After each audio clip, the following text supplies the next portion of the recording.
अस्सलाम वालेकुम everyone and welcome back to my mini vlog. तो भाई आज तुम लोगों को देते हैं रूम टूर। सबसे पहले तो तुम लोगों को पता है कॉरिडोर से हम लोग ऐसे अपने कमरे में एंटर होते हैं। मेन डोर है, उसके पीछे हम लोगों ने लाइक टॉवल्स वगैरह हैंग किए होते हैं और कुछ एक्स्ट्रा जो स्टॉलर्स वगैरह नमाज के लिए होते हैं वो। और हमारे पास कमरे में 3 कबर्ड्स हैं जो तुम लोगों को पता है हर किसी के पास अलग अलग साइड में अपने अपने ये शेल्फ्स बनी हुई हैं और हम लोग ने डिवाइड करके चीज़ें इस पर रखी हुई हैं। ऐसा नहीं कि एक ही चीज़ एक ही शेल्फ पे पड़ी हुई है, हमारे एक दूसरे की भी पड़ी होती हैं, कोई इशू नहीं होता हमें।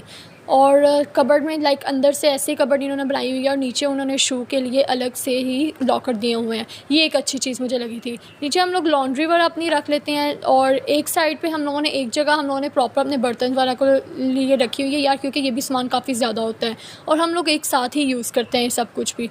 ऊपर मेरी रूममेट की चीज़ें पड़ी हुई हैं और उसके अलावा हमारे कमरे में अच्छा ये जो चेयर है ना, इस पर भी मैं कभी कभी बैठ के पढ़ लेती हूँ। मैं अक्सर मैं बेड पे बैठ के थक जाती हूँ।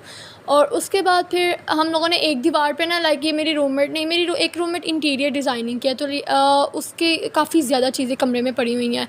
ये दोनों बेड मेरी ये दूसरी 2 रूममेट्स की साइड है, उन दोनों की ये बेड है और उनकी चीज़ें पड़ी हुई हैं। उसके अलावा कबर्ड के ऊपर भी एक स्पेस है। वैसे तो इस पर कुछ खास नहीं पड़ा, मेरी इंटीरियर डिज़ाइनिंग की जो रूममेट है उसी के कुछ प्रोजेक्ट्स वगैरह पड़े हुए हैं और जो कोई चीज़ एक्स्ट्रा होती है हम लोग वो ऊपर रख देते हैं। और ये मेरी और मेरी रूममेट की ही साइड है। ये मेरा बेड है जिसमें ऑल टाइम ऐसे ही गंद पड़ा रहता है। अभी मैं इस पर काम कर रही थी तो इस वजह से फिर मैंने चीज़ों को हटाया नहीं। अच्छा मेरा बेड ज़्यादातर ऑल टाइम ऐसे ही होता है, इसलिए डोंट जज। हाँ, और ये आ गया भाई शीशा। और मिरर की साइड पे जो फ्लावर्स बने हैं ये मेरी रूममेट ने बनाए थे। लाइक उन लोगों को ना अच्छा लगता है कि कमरे में कोई ना कोई चीज़ करते रहना। मुझे इतना इंटरेस्ट नहीं है वैसे इन चीज़ों में, लेकिन उन लोगों को अच्छा लगता है तो वो लोग करती रहती हैं। और यहाँ विंडोज़ भी कमरे में काफ़ी ज़्यादा लाइक ऊपर भी बनी हुई हैं और साथ पे तुम लोगों ने देखा हुआ बेड के नीचे भी हैं। एक कबर्ड हमारी बाहर पड़ी हुई है क्योंकि हम लोग 4 लड़कियाँ 3 कमरे में और एक कबर्ड बाहर पड़ी है। ये हर कमरे की अलग अलग प्राइवेसी है। हम लोगों ने टेबल एक बड़ा रख के ना तो इस स्टैंड भी अपना बाहर ही बनाया हुआ है ताकि कोई इशू ना हो हमें कपड़े इस्त्री करने में। और ये हर कमरे की तुम लोग देख रहे होगे सामने कमरों में भी हर कमरे की अलग अलग ऐसे प्राइवेसी बनी हुई है।